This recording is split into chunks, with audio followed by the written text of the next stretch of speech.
Hi, my name is Sam Thangiah. I'm a faculty at the Computer Science Department, and I'll go through some of our programs and some of our research that is here.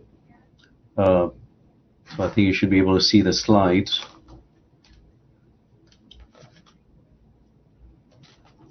So the Computer Science Department has three majors in terms of the different demands that are out there, and we have a large number of labs that students end up using, and we have a well-established internship program, and the prospects are excellent for our students. The demand is extremely high with respect to any kind of computer-based research and computer-based area.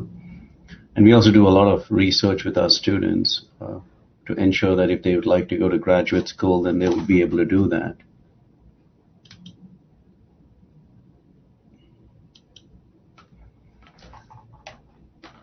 It's one of the strongest in the Western PA. So Pennsylvania is a pretty large state, and Western PA, there's a large number of schools, and we have one of the strongest programs, and all of our faculty have PhDs or doctorates in computer science. We got a new building about 8 or 9 years ago, and we have state-of-the-art classrooms, and we have labs, a large number of labs for Unix, Windows. We do a lot of graphics. I do a lot of robotics and artificial intelligence research. We also have architecture, networking, and also parallel computing. We have almost a supercomputer system, a cluster computer that's run by one of the faculty who will join us later. So the computer science track, the three different tracks we have is computer science, information technology, and the cyber security. The computer science is where it is, if you end up taking computer science, you can pretty much go into any area. And when I mean any area, you can go into biology, physics, chemistry. You could end up doing computational physics, or you can do bioinformatics. It's more challenging. It requires a whole lot of programming, a bit of math. And information technology is more internet-based. It's like a web-based. We do a lot of script programming, web-based design, and networking. And the way we have designed it is, for these two majors, is it has a common core that you'll end up taking. So 9 courses or 3 credits each, 27 credits is common to both the programs. And then when you branch off is when you go into computer science or information technology. And then we have the cybersecurity program, which has 2 concentrations, security governance and security software development. And that'll also be certified by the Homeland Security, and it also requires, it has a lot of programming, and there's a lot of demand for it because of all the different hacking and all of those things that's going on, and it's a very strong program. And it'll be, it's done in such a way that when students go out, they would be able to do things like infiltration and prevent infiltration and so on.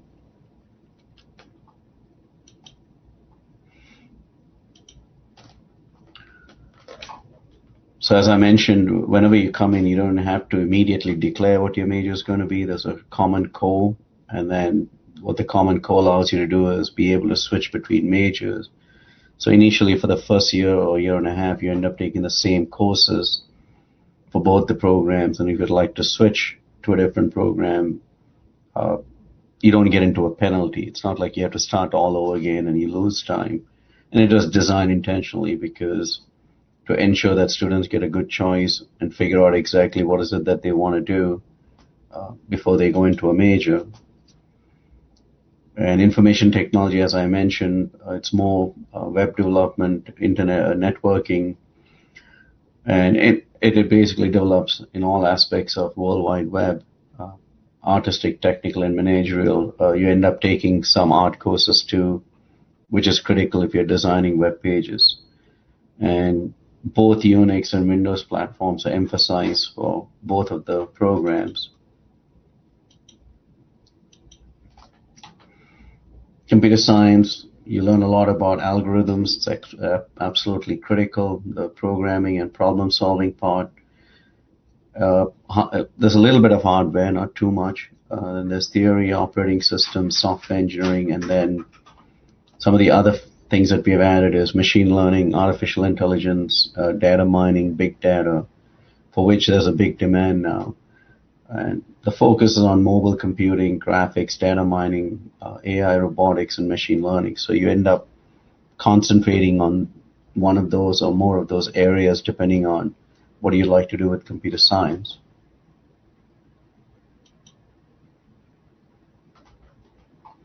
So we have a large number of labs,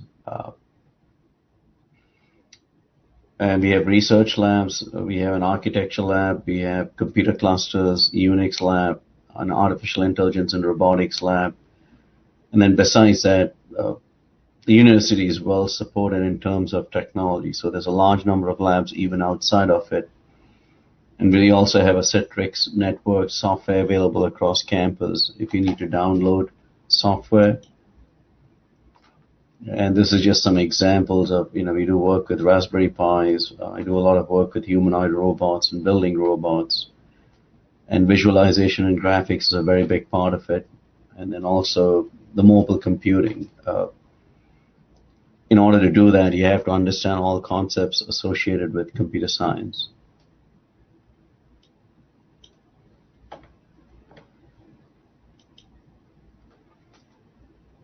So the concentrations we have is, besides the computer science, informatics, and cybersecurity, there's a large number of concentrations available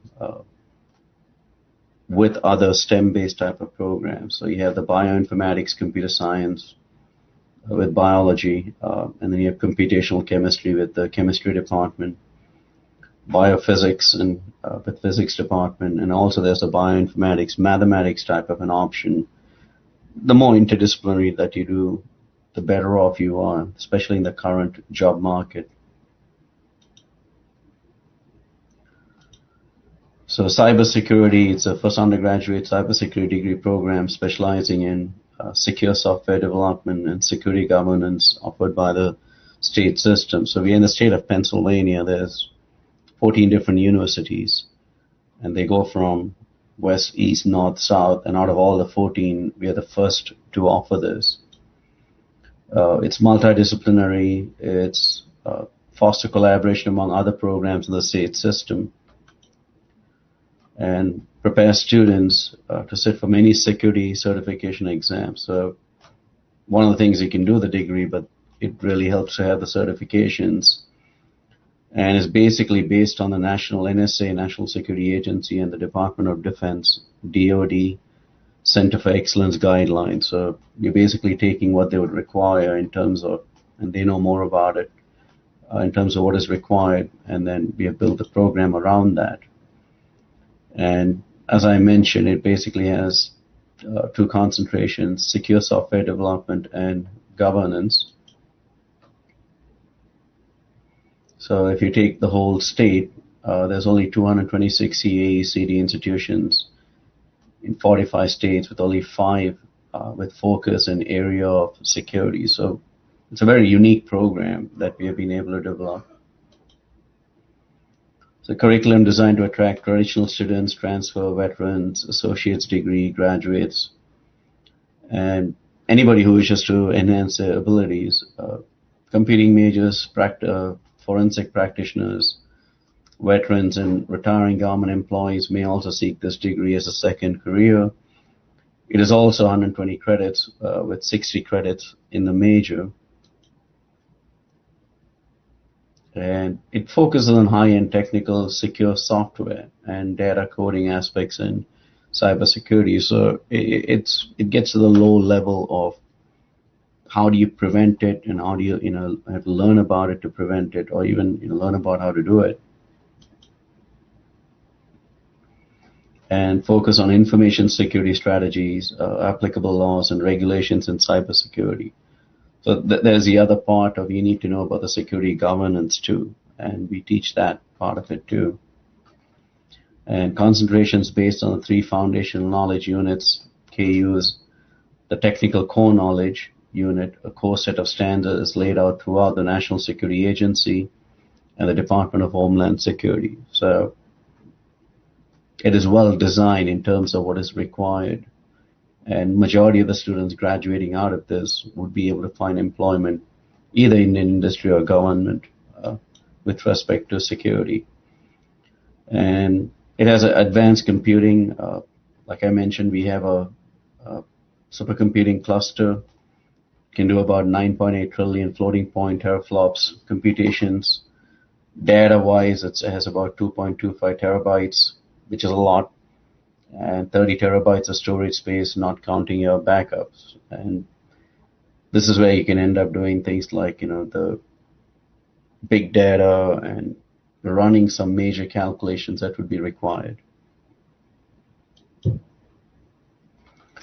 So I also oversee the internships. It's a very important part of it, because more and more just getting a degree is not good enough. To get skills like soft skills, working with groups, it really helps to go and do internships. And we have a large number of companies with whom we do internships, and they actually like to come to our university too because of, one, our program and the kind of things that we do that's unique and makes it kind of fit in with what they're trying to do. So we have Sony, Bayer, Butler Memorial, students have worked at NASA, Google, Microsoft, AT&T, and also the idea behind this is when you go work for a company, you get to know, do you want to work with these companies for a long time? And the company also gets to test out, do I want to hire an employee of this kind? So it works out both ways, and about 3 credits of it counts towards your major too. So we try to get you internships for you to get those kind of experience. And it's a critical part of the education that you get.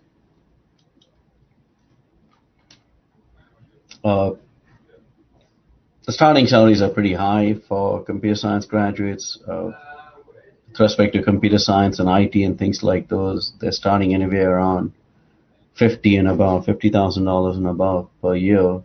The cybersecurity would fetch an equal amount and more. If you do internships, it helps, but even without internships, there's a lot of students with the undergraduate that would end up getting these kinds of pay when they leave or when they graduate.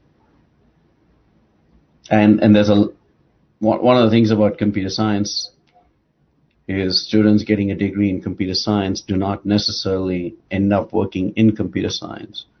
They end up working either in a pharmaceutical company or a healthcare company. So it's always, the job description is always changing, but they're always working in the back with respect to computers and databases and so on, with information technology too.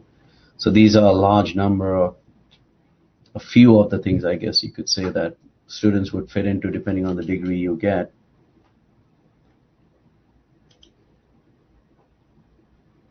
So Dr. Sukija was unable to make it. He might join me later. Any questions you have, I can answer.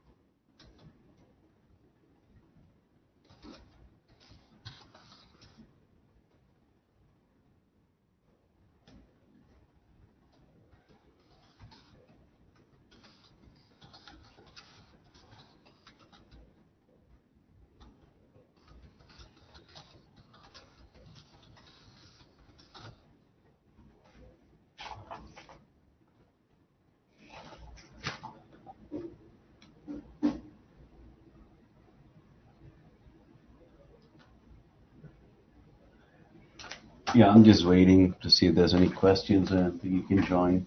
Still on? Yeah, I just got done with the slides. That's Dr. Sakija. He's the one who is overseeing cybersecurity.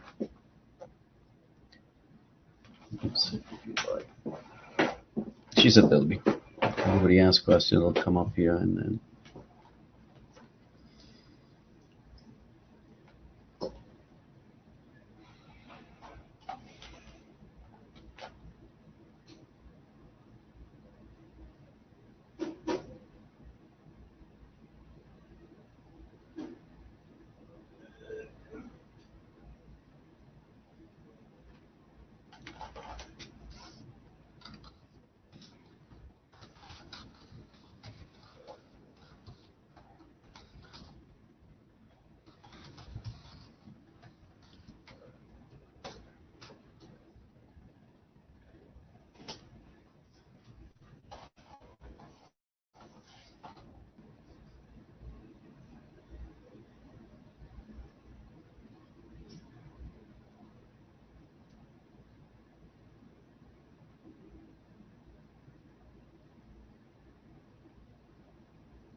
I've not got any questions, so if you don't have any questions, you can take